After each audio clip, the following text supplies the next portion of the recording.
Bueno, pues seguimos con la segunda ponencia de la tarde. Vengo a presentaros a Ana Hernández Merino. Viene de Valencia, no sé si lo he dicho también, pero Pilar y Nacho también vienen de Valencia. Ha sido una casualidad, no es que sea una temática de la tarde. Pero bueno, me parece interesante también que de repente se incluyen personas que son de contextos muy cercanos, ¿no? Y que de repente vengan a la Puebla a conocerse. Ana Hernández Merino es doctora en Bellas Artes, es arteterapeuta y terapeuta ocupacional y es codirectora del Máster de Arteterapia de la Universidad de Valencia, donde además Politécnica, perdona, de Valencia, donde además imparte clases. Es artista y es comisaria. Y bueno, actualmente ha comisariado la exposición en la NAUM de Valencia, que se llama La nave de los locos, el universo maldito del manicomio, que bueno, recorre los vestigios arquitectónicos que han podido conservarse de aquellos sitios de atención a la locura como fueron los hospitales y los manicomios en Valencia a lo largo de 6 siglos. Y en realidad hoy viene hablando de una exposición anterior de 2009, que también fue en la NAO, que se llamaba Pinacoteca Psiquiátrica en España 1917-1990. A lo largo de las diferentes conferencias que hemos tenido durante estos años de la jornada de Art Brut, hemos ido conociendo un poco esa historia del Art Brut, de cómo comienza ese interés en los centros psiquiátricos por una serie de psiquiatras que, además de un interés diagnóstico, encuentran un interés propiamente artístico en las obras que van surgiendo de los pacientes, pero casi siempre ha estado mucho más dirigido hacia lo que ocurría en Europa y no tanto en España. Entonces nos parecía interesante como traer ese punto de vista a las jornadas, que también puede luego aportar a esa publicación que hacemos después, bueno, como un aspecto que hasta ahora hemos tratado poco aquí. Así que nada, agradecer que venga aquí para presentar esto y sin más pues le damos paso. Gracias. Bueno, buenas tardes y eso después por si acaso. Dice buenas tardes y gracias a todos y a todas por estar aquí. También alegría por haberme invitado y al ayuntamiento por facilitar el que exista un centro como el vuestro y estas jornadas que ya tienen un bagaje y que yo creo que a mí me alegra mucho esta mediodía, ¿no? En la comida encontrarme con artistas jóvenes que resulta que están muy interesados en esto, ¿no? Es decir, casi como el activismo, ¿no? El arte como mediación, el arte fuera un poco de esas palabras mayúsculas que conocemos como arte, ¿no? Y yo aterricé en el mundo de la psiquiatría por casualidad, me enganchó desde el primer momento, empecé a trabajar en un hospital psiquiátrico en el año 77 y era un tiempo así como de estancia casual y me quedé, es decir, me quedé toda la vida. Y me quedé porque monté un taller de pintura y lo que ocurrió allí me enganchó, es decir, me enganchó el ver lo que estaba pasando cada tarde en el taller y también la casualidad de que había dos psiquiatras en el centro, en el servicio donde yo estaba, que eran pintores aficionados y entonces les gustaba mucho esto de la pintura y me ayudaron a sacar las camas de una habitación, de esas que había muchas camas, a poner mesas y a llevar cada uno el material que tenía en casa para poder hacer el taller. Y por eso me quedé. Y luego empezaron a aparecer folletos que hacían los laboratorios de colecciones de pintura que había en Europa, lo que ha comentado también ella, es decir, que había interés en diferentes hospitales de países europeos por la pintura que se hacía en todos los hospitales.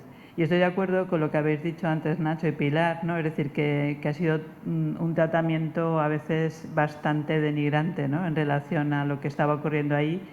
Pero por otro lado yo veo que las cosas no son blancas y negras, ¿no? Es decir, que gracias a algunas cosas de estas no se han perdido esas obras y las obras en sí tienen mucho valor. Entonces, y también sé que algunos casos, precisamente porque han sido capaces de hacer obras con interés artístico, se les ha podido escuchar. Por ejemplo, el caso de Carlo, que era un artista italiano, que no hablaba. Y a partir de sus producciones artísticas y el contacto con un artista que entró al hospital en los años 50 o finales 40, este hombre tuvo voz, pero voz a través de su obra. Es decir, que ya la obra en sí da la posibilidad de ser alguien, de ser un sujeto creador, no ser solo el diagnóstico. Y yo creo que eso sí que ha ocurrido, ¿no? Entonces, bueno, a raíz de eso, pues empecé a recoger desde el principio información, folletos que me iban cayendo y también iba a los archivos porque no existía internet ni nada parecido. Iba a los archivos a buscar material para esto que luego se convirtió en una tesis y luego en una exposición. Entonces, os enseño una imagen curiosa que aparece, no se ve muy bien porque es la fotocopia de una fotocopia, pero que es una imagen que ilustra un manual de psiquiatría de 1869 de Henri Dagonet y que recoge no solo la imagen del paciente, sino lo que dice el paciente de este delirio que pinta, ¿no? Que es diferente a otros psiquiatras que sí que recogieron a partir de ahí, años después, imágenes de pacientes, pero solo les interesaba ver la parte psicopatológica, ¿no? Es decir, que les sirviera para apoyo al diagnóstico, porque la psiquiatría en realidad tenía muy pocas herramientas para poder realmente diagnosticar, y las clasificaciones, los diagnósticos en realidad son relativamente recientes, ¿no?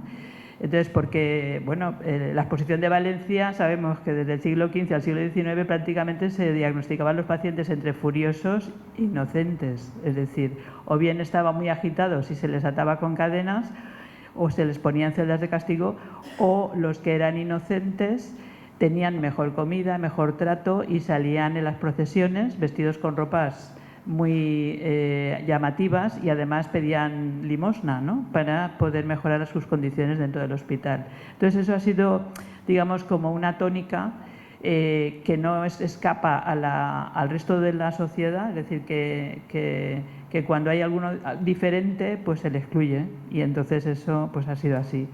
Pero algunas de las imágenes, por ejemplo, aquí vemos un cuadro de Hogarth que lo pongo aquí porque es uno de los primeros testimonios de un enfermo que está pintando en una sala del hospital de Bedlam las paredes. Es decir, que él recoge ese testimonio, y luego por otro lado vemos al aristócrata, que también era un divertimento entrar a estas salas para ver cómo estaban estas salas de furiosos, ¿no? Es decir, que formaba parte de las diversiones de la aristocracia también visitar el hospital o llevarlos como bufones a algunos actos de bodas reales, por ejemplo, ¿no?, por lo que tú decías antes de cómo aparecían en las pinturas. Entonces, eso es una cosa, y luego algunos psiquiatras que empezaron a coleccionar la pintura de los pacientes con un interés diagnóstico, ¿no? Es decir, diagnóstico, pronóstico, y ahí veis algunos de ellos, ¿no?, como Benjamin Rush, un psiquiatra americano, pero que apuntaban algunas cosas un poco diferentes a lo que decían otros colegas, ¿no? Es decir, que hay una parte, no todo el enfermo, todo el cerebro del enfermo está enfermo, es decir, que cuando aparecía la pintura era como algo que podría ser la parte sana, ¿no? Eso, rodeado de colegas que decían otras cosas, pues era como, bueno, pues una pequeña luz, ¿no?, que no queremos decir que fuera para tirar cohetes, pero bueno, era algo, ¿no?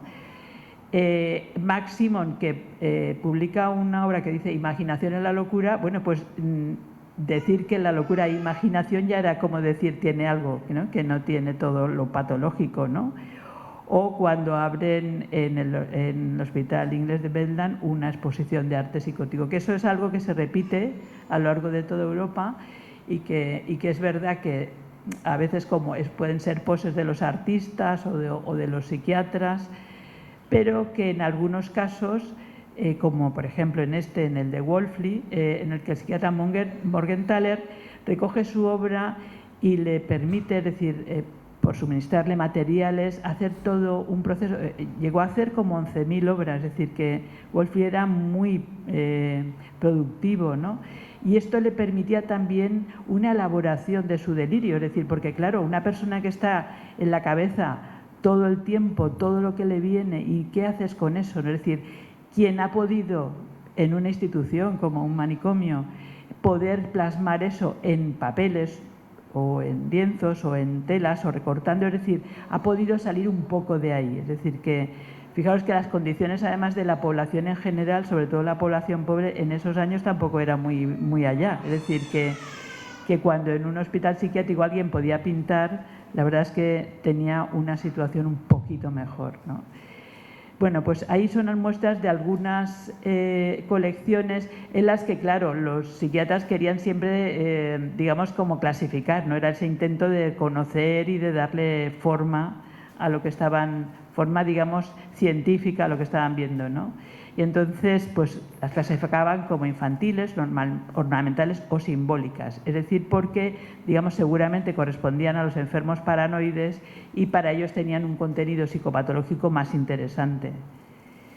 Aquí vemos una de las primeras publicaciones de pintura de enfermos, sobre la pintura de las personas con enfermedad mental, que el psiquiatra lo firma con seudónimo, porque no quería que sus colegas lo criticaran, y entonces firmó como Marcel Reja, pero de alguna manera se anticipa a lo que diría después Hans Prinzhorn, es decir, que él reivindica el arte en el caso de estos pacientes, ¿no? Ahí, por ejemplo, vemos una de sus obras, de las obras que incluye en el libro y que curiosamente es contemporánea al nacimiento del cubismo, que se estudia también en 1907, ¿no? Si sabemos, bueno, pues la obra de Picasso, ¿no? Esta es una de las portadas de una de las grandes publicaciones sobre las colecciones psiquiátricas, que es la de Hans Prinzhorn, que se la encargó Kraepelin, que es, digamos, como el padre de la psiquiatría del siglo XX, en la que se hacen las grandes clasificaciones psiquiátricas y los diagnósticos, y en esa algunas de las obras que aparecen, pero bueno, aunque Rendueles, como habéis dicho, critica lo de Hans Prinzhorn, porque es verdad que la base de esta exposición formó parte del arte degenerado que utilizaron los nazis como una exposición itinerante por toda Alemania, pero no para denigrar el arte loco, sino para denigrar a las vanguardias. Es decir, que hacían una comparación entre... Ahí todo el mundo salía perjudicado, desde luego. Es decir, las vanguardias artísticas pintaban como las personas con enfermedad mental, con lo cual el arte moderno estaba enfermo, ¿no? Y entonces querían un poco hacer ese paralelismo, ¿no? Y es verdad que hicieron daño, es decir, hicieron muchísimo daño y asesinaron a mucha gente, eso también es verdad. Pero igual esa exposición, por muchos artistas, fue considerada la última exposición del expresionismo europeo en Europa, es decir, que fue un gran... Y también, pues eso, para los artistas esta colección fue una fuente de inspiración, es decir, Breton o Maxer, por ejemplo, hay un paralelismo. El de la izquierda es una obra de la colección de Heidelberg y las otras dos son interpretaciones de la misma obra hecha por un artista, por Maxer, para una portada de una revista surrealista, y la otra es de Kuga, que es un artista japonés. Entonces, que esta digamos, relación entre las vanguardias y la pintura psiquiátrica es una relación también en parte ingenua, en parte interesada, en parte mistificada, es decir, la locura en sí no tiene por qué ser creativa, es decir, algunas personas con enfermedades o con dificultades pues son creativas y son capaces de hacer una gran obra, y otras personas que han sido artistas han enfermado y digamos, su obra se ha deteriorado muchísimo. Es decir, que no, pero en ese momento, en la búsqueda de otras fuentes de inspiración, en la búsqueda de otras formas para romper el espacio de creación clásico, pues los artistas entraron en los manicomios. Ya entraron desde el romanticismo. Fuseli, que es un artista romántico, entra en el manicomio para buscar modelos para su obra sobre Lázaro, ¿no? O por ejemplo, La pesadilla. Quiero decir que hay muchas obras de artistas, incluso anteriores, que se han interesado por esto, porque era como una fuente de inspiración. Y Duffet es el que acuña el art brut, y me interesó mucho el cómic de Periferias, porque se interesa por lo que hizo Dubuffet y hace una reinterpretación desde el cómic que es muy divertida, está muy bien, ¿no? Y Dubuffet, pues, yo creo que canibalizó, ¿no?, todo lo que hacían los pacientes en sus colecciones y le sirvió muchísimo para su obra como artista, porque él estaba bastante estancado con su formación académica, ¿no? Y ¿qué ha pasado en España, ¿no? Es decir, porque en Europa sí que se han dado todas estas cosas, pero ¿qué ha pasado en España? Bueno, pues en España hay algunas cuestiones interesantes, porque la diferencia con el resto de Europa es que en muchos momentos hemos estado al nivel europeo, a nivel de, digamos, de modernización, tanto social, cultural, y en otros un gran retroceso. Entonces, en España, a principios del siglo, la Junta de Ampliación de Estudios y la Institución Libre de Enseñanza hace que se modernice digamos, la formación y se intenta hacer cambios también en la Segunda República con las leyes progresistas, pero vemos que eso hay un cambio incluso en los médicos alienistas, pasan a llamarse psiquiatras, se intentan hacer pabellones especializados para hacer una psiquiatría de sector, pero los manicomios por dentro siguen estando igual, es decir, siguen estando hacinados, siguen estando las dos fotos que vemos arriba son fotos de un reportaje de 2016 que hace uno de los psiquiatras más conocidos en el momento, Gonzalo Rodríguez Lafora, en la que denuncia en la revista España las condiciones de los hospitales, que por un lado quieren reivindicar su propia profesión, pero a su vez también denuncian el contexto, ¿no? Y Goya, unos años antes, y eso siguió muchos años después, resulta que también había dibujado el encierro, ¿no?, dentro de un manicomio. Este sería, digamos, lo que os he dicho antes, es decir, este sería uno de los furiosos, que ese era el tratamiento que se daba dentro de un manicomio, ¿no?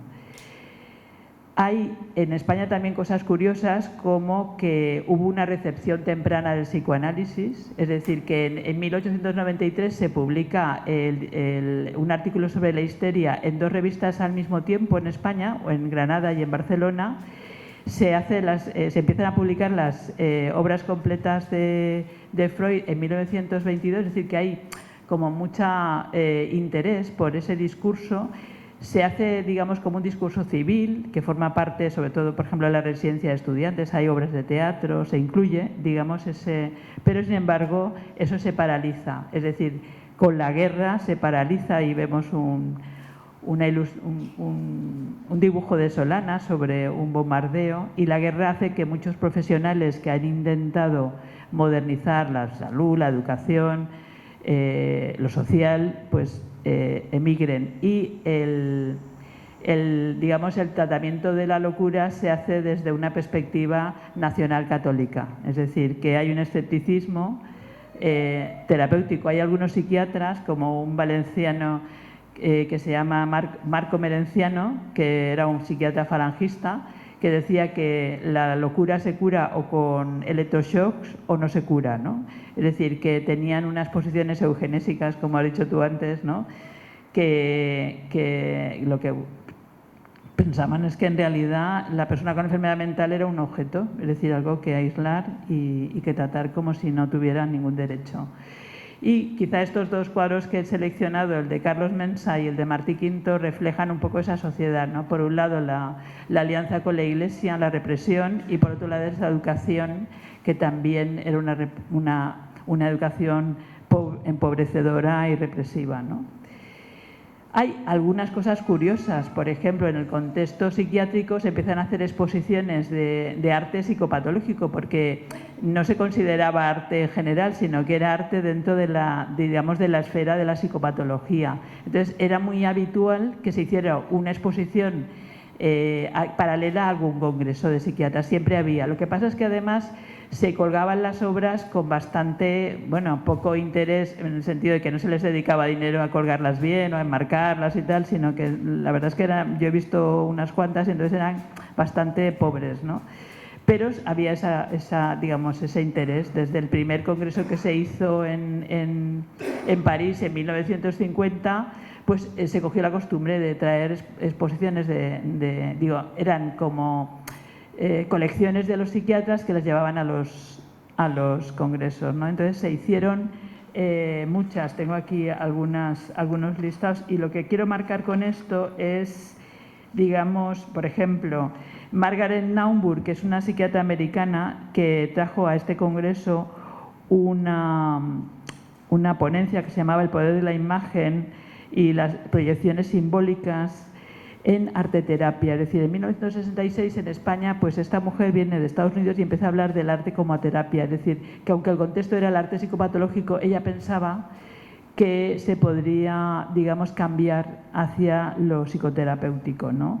O también Gisela Pankov habla de psicoterapia analítica y dibujo es decir, que en esta exposición empiezan a haber otras cosas que no son las habituales.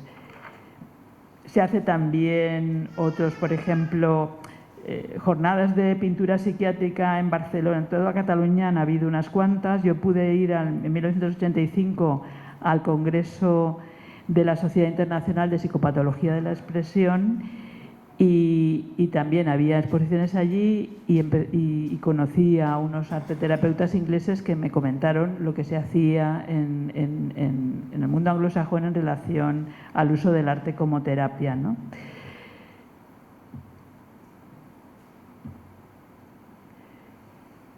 Pero, como también ha nombrado antes por Rendueles, en España empiezan a cambiar algunas cosas cuando a partir de los años 60 empiezan a haber psiquiatras jóvenes que protestan de las condiciones y sobre todo en Oviedo y en Conxo, el Hospital de Santiago. Y se empieza a plantear, porque el movimiento antipsiquiátrico es importante y digamos se retoma también el psicoanálisis con más fuerza, la desinstitucionalización, es decir, que los enfermos sean tratados en la comunidad y no dentro de los manicomios. Y empieza a haber una transformación social a partir del 75, digamos, que al final aún tarda algunos años, es decir, cuando deja de tratarse la enfermedad mental desde la beneficencia y pasa a ser tratada desde la seguridad social. Es decir, eso es un cambio también importante.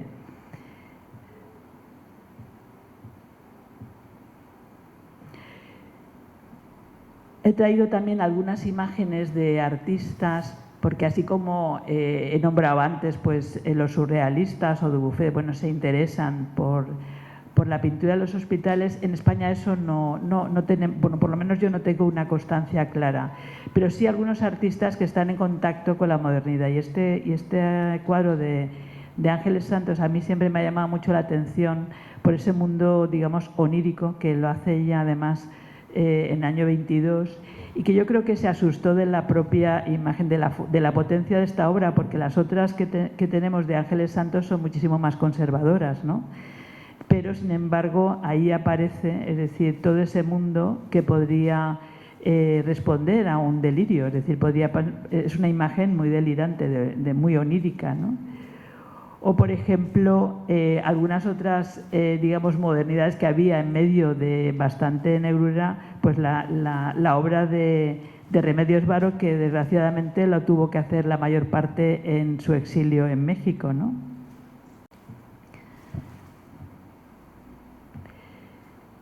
Cuando yo creo que empiezan a salir las exposiciones del ámbito psiquiátrico y empiezan en realidad muy recientemente, a formar parte del ámbito cultural. Yo creo que la primera que marca esto es la que se hace en el Reina Sofía en 1992, que son visiones paralelas.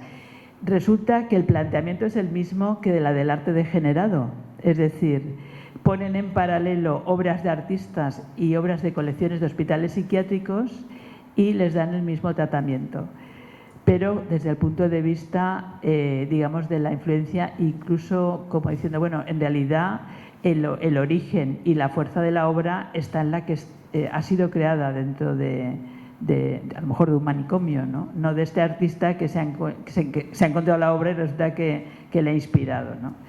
Otras exposiciones, por ejemplo, la que se hizo en el Museo de Navarra en el 96, o la que se hizo en Barcelona de la colección Prinjo en el año 2000 y que dio pie también para hablar de estas cuestiones, ¿no? de qué pasa ahí con el arte psiquiátrico, o la de Mundos Interiores al Descubierto, que se hizo en el 2006,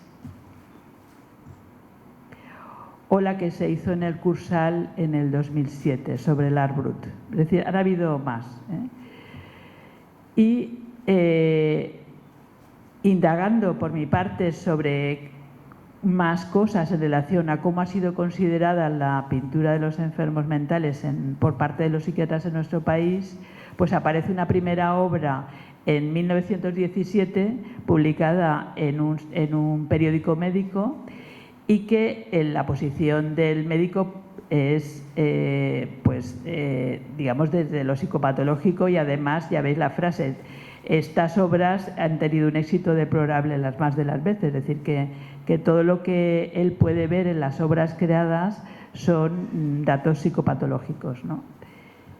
Hay algunos psiquiatras como Gonzalo Rodríguez Lafora que, sin embargo, por su sensibilidad hacia el arte, por su influencia en el psicoanálisis, se interesó por las pinturas, y él, como había estado con una beca de la Junta de Ampliación de Estudios en Alemania, también había conocido la colección Prinjo y quería hacer una aquí en España. Lo que pasa es que Lafora se tuvo que exiliar y la colección quedó paralizada, ¿no? Yo la encontré en casa de su hijo, en unas carpetas que las tenían guardadas. Y me ha pasado eso con varias colecciones de psiquiatras que ya no viven y que conserva la familia las obras. Digo, algo tienen estas obras que la familia no se atreve a tirarlas. Es decir, que la obra en sí, algún valor han encontrado. Es decir, la obra hecha por un loco en un manicomio. Se supone que por personas que la gente no las quiere tener cerca, ¿no? Y sin embargo, esas obras se han conservado a lo largo de los años y se han conservado bien. Es decir, que me pareció muy curioso esta coincidencia, ¿no? De cómo aparecían estas obras en algunas casas de hijos de los psiquiatras que fui viendo. O estas, por ejemplo, que llegaron a fotografiar, ¿no? En el Hospital Psiquiátrico de Murcia, en los años 30, uno de los ingresados hacía grafitis en las paredes y no las borraban, y las fotografiaron y se las mandaron a Lafora para que las conservara. Y sabemos que son de Murcia y que son de los años 30 porque hay en una de ellas, no sé si la he puesto aquí, aparece un médico con la bata y aparece el nombre del médico, que era Román Alberca, y entonces sabemos que Román Alberca estuvo en esos años en Murcia, ¿no? Es esta. Y curiosamente, fijaros lo que pone, es decir, es que esa bata del médico y el cuerpo fragmentado de posiblemente alguno de sus pacientes, ¿no? Yo creo que todo lo que es la creación es como un soplo de aire, es decir, la posibilidad de decir, ¿no? de contar algo más. Estas son obras de la colección de Lafora, de un paciente que era un ingeniero y que se permitía tanto hacer maquetas de proyectos como obras que tenían un contenido sexual y que bueno, pues se permitía hacerlas y dárselas en esos años a su médico, ¿no?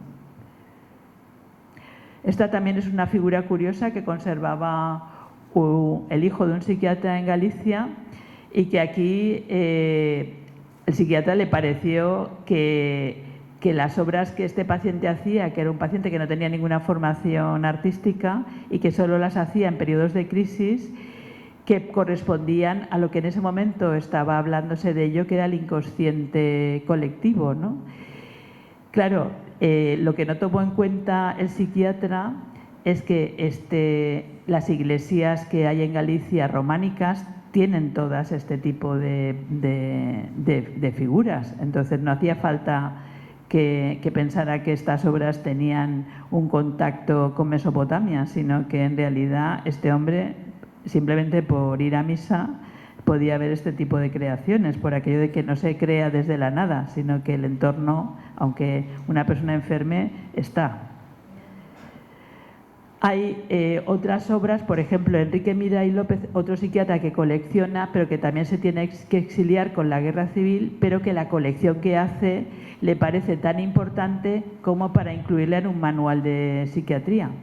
Y entonces las incluye para decir a sus alumnos que es importante cultivar las actividades artísticas dentro del hospital, ¿no? Y que además las diferencia de la terapia ocupacional, que en los primeros años se consideraba, pues la terapia ocupacional era participar en las tareas del hospital, es decir, la lavandería, si tenían campo, en pintar las paredes o en reparar los muebles, es decir, no se consideraba como se considera ahora, ¿no? Y sin embargo él abogaba por que se pudiera pintar, por ejemplo, dentro del hospital y poder hablar de todo ese mundo delirante.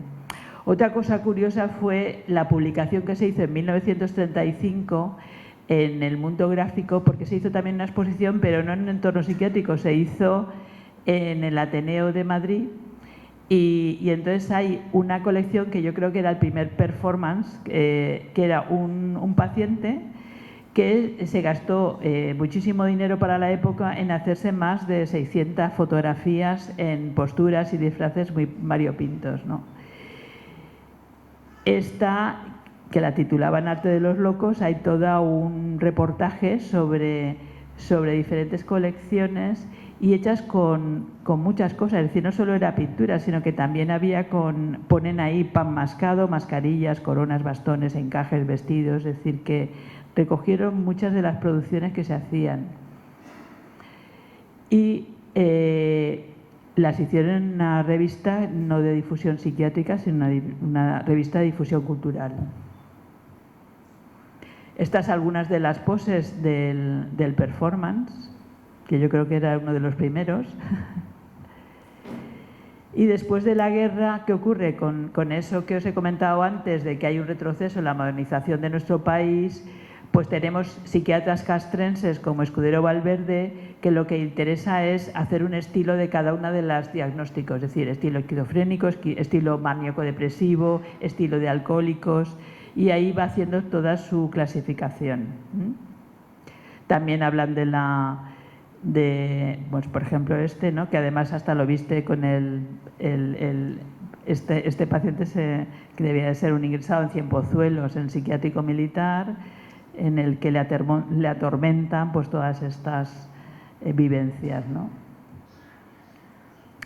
Hay otro psiquiatra muy curioso, Ramón Sarró, en Barcelona, que bueno, hacía también una colección de pintura psiquiátrica porque él quería entender lo que decían los delirios. Y entonces empezó, por ejemplo, creo que era Dagonet o algo así le llamaban a él, o Dragonet, no sé, tenía como un apodo, y es porque hacía cantidad de... no, Samboniano. Samboniano era este hombre que estaba en San Boi. Y entonces él los clasificaba y decía figura de carácter andrógino, bueno, pero él lo que estaba haciendo era un montón de dragones que todos se los daba a su psiquiatra, ¿no? Y estos son algunos de los folletos de exposiciones o la de Pinacoteca Psiquiátrica, que yo tomo ese nombre, se hace en los años 60 y la hace Joan Obiols, y yo tomo ese nombre para la que se hace en Valencia. También él es el primero que habla de psicoterapia por el arte, no tanto de pintura psicopatológica, y él crea en los años 60, crea el Departamento de Psicoterapia por el Arte dentro del Hospital Clínico de Barcelona. Y estas son algunas de las obras que pertenecen a su colección.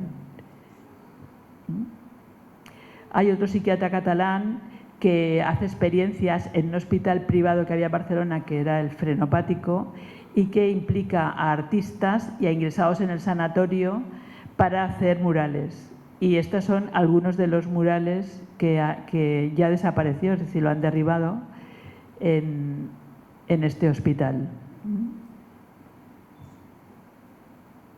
Esto y entonces José Luis Martí Tusquets habla de esta experiencia también en un libro sobre, creo que se llama Socioterapia o algo así.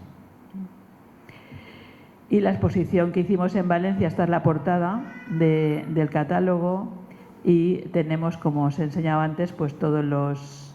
Entonces, la dividimos en secciones en esta, es decir, hay dibujos que digamos, de carácter, como nombraba los psiquiatras, primitivismo, que aparecen en estas obras.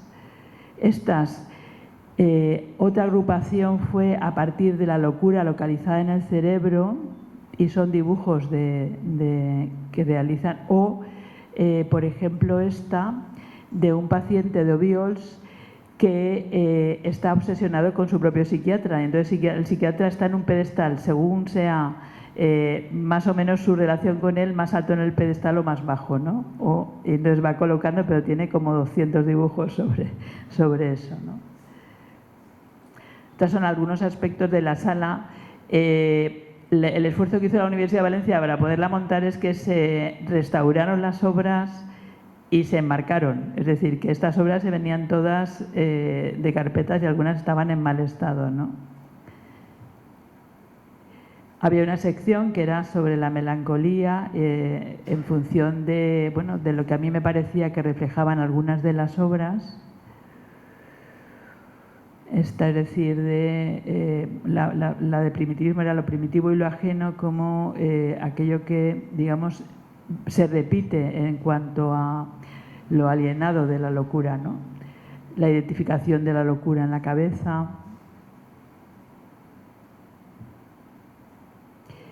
Y algunas que tienen que ver con este, por ejemplo, es de la colección La Fora, que tiene por delante dibujos como místicos, parece como dibujos religiosos, y por la parte de atrás escritos, que es como una reinterpretación. Esto no es raro, ¿no? Es decir, tengo también, por ejemplo, una reinterpretación de la Biblia, también escrita por un paciente, ¿no? Entonces eso tampoco es extraño en algunos delirios que antes se llamaban parafrenia, es decir, muy construidos y muy elaborados en torno a pues toda una elaboración mental, ¿no?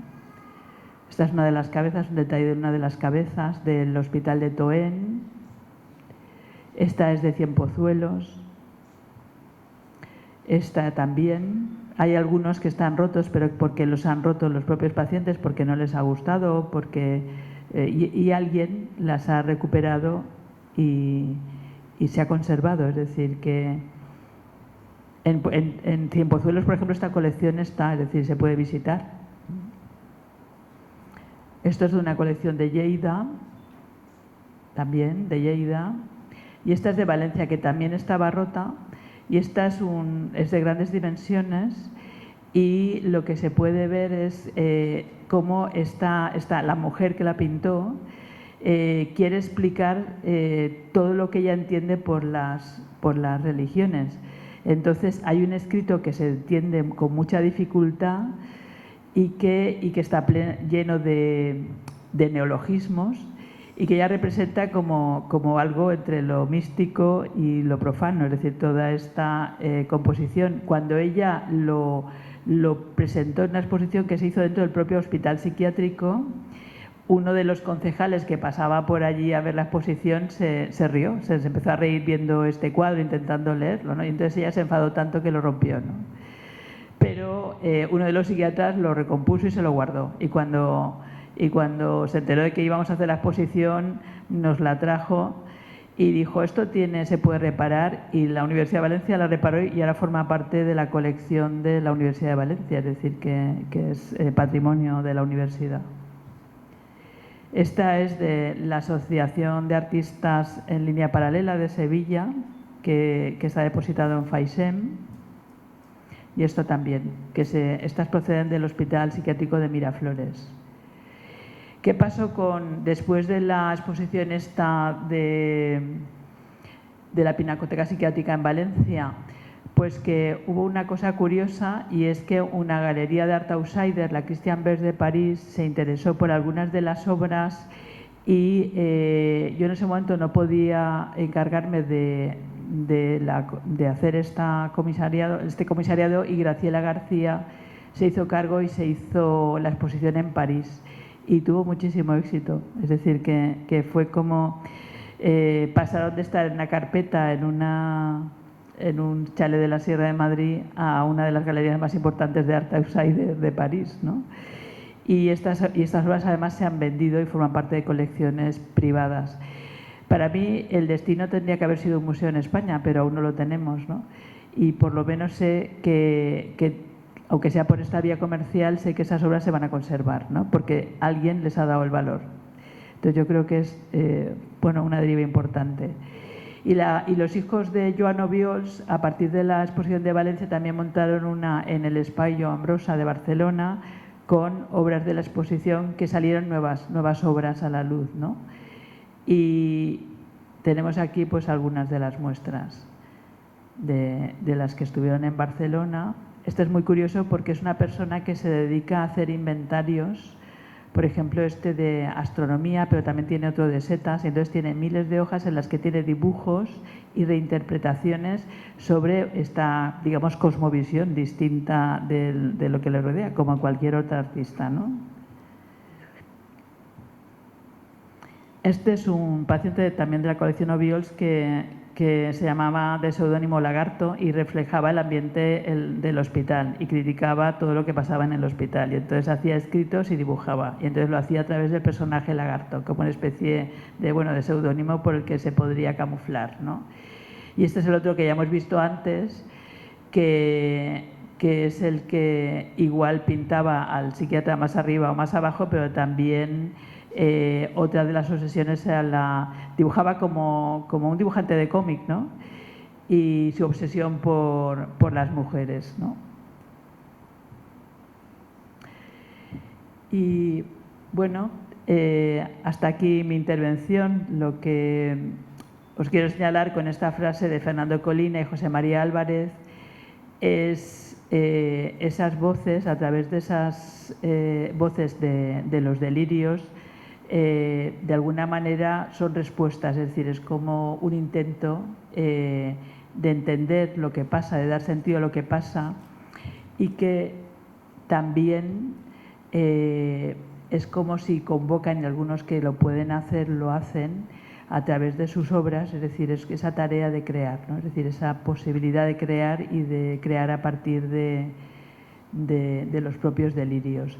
Y no es lo mismo que una persona hable de su delirio, que veamos una obra en la que aparece un delirio. Yo creo que una obra artística nos permite estar en lo social, hacer un lazo social.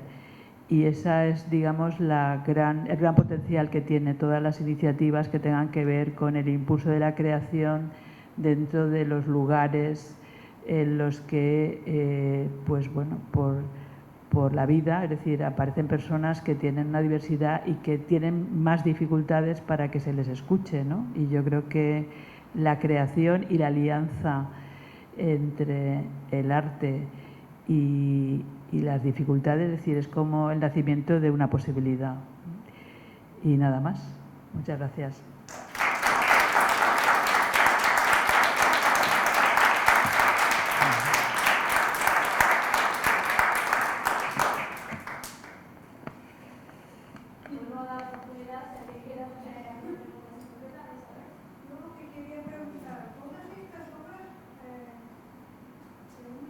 ¿Se han visto los psiquiátricos? ¿No se han vendido ni nada? ¿Cómo? Todas estas obras que hemos visto, ¿se han visto los psiquiátricos en exposiciones y eso? Sí. ¿No se han podido vender ni nada? Sí, algunas se han vendido. Cuando ha habido un momento en que he hablado de la colección de Joan Obiols y de Sarro y de La Fora, que se fueron a la Galería de París de Christian Bers, esas obras se vendieron. Porque vamos, a mí me han encantado. Qué manera de pintar, oye, lo que expresaban cuando tenían su delirio, vamos. Buenas tardes. Mira, a mí me gustaría saber que dice que las obras se han expuesto exclusivamente en París porque en España no había ningún museo. ¿No hay en España ningún museo de Art Brut? Pues yo creo que hay una iniciativa en Barcelona, pero que no acaba de arrancar. Entonces no hay ningún museo como tal. Se van haciendo jornadas de Art Outsider en diferentes lugares, pero no ha cuajado aún ningún... Tenemos que hacerlo aquí en la Puebla de Cazalla, ¿no? Es decir, claro, es decir, a veces yo en las colecciones que he visitado en diferentes ciudades europeas son iniciativas de un grupo de personas entusiastas, es decir, que han hecho su pequeña colección, luego han conseguido convencer a alguna institución local y han conseguido los locales y ahí a partir de ahí han empezado. Por ejemplo, en Lille, que está al norte de París, ahí está el Museo Lam y antes era una colección, una parte de la colección de Art Outsider era de 3 entusiastas. Entonces, al final forman parte del Museo de Arte Contemporáneo y tú cuando entras al museo tienes el arte moderno, el arte contemporáneo y el art bruto, Art Outsider.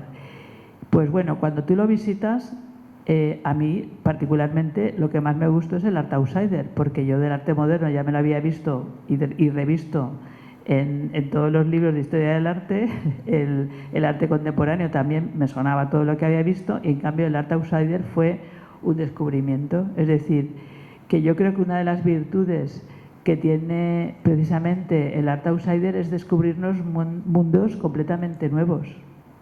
Es decir, es como conmover a partir de la creación, conmover realmente. Es decir, cuando tú ves ahora a un Picasso, difícilmente te conmueves, ¿no? A no ser que digas, uy, veo un cuadro famoso, ya está, ¿no? Es decir, que yo creo que realmente hay, porque además sabes, cuando lo ves, que estas obras se han gestado desde el sufrimiento, ¿no? Se han gestado desde las dificultades. Y entonces yo creo que eso también se transmite. Se han gestado desde el encierro. Entonces yo creo que eso es importante. Entonces, bueno, pues a ver si en algún sitio es posible, ¿no? El que se genere a partir de una colección, que se pueda hacer un museo de arte en España, no de Art Outsider. Gracias a los ponentes por venir, que vienen de muy lejos también, han hecho un viaje largo, por estar aquí hoy y nada, seguimos mañana. Muchísimas gracias a todos.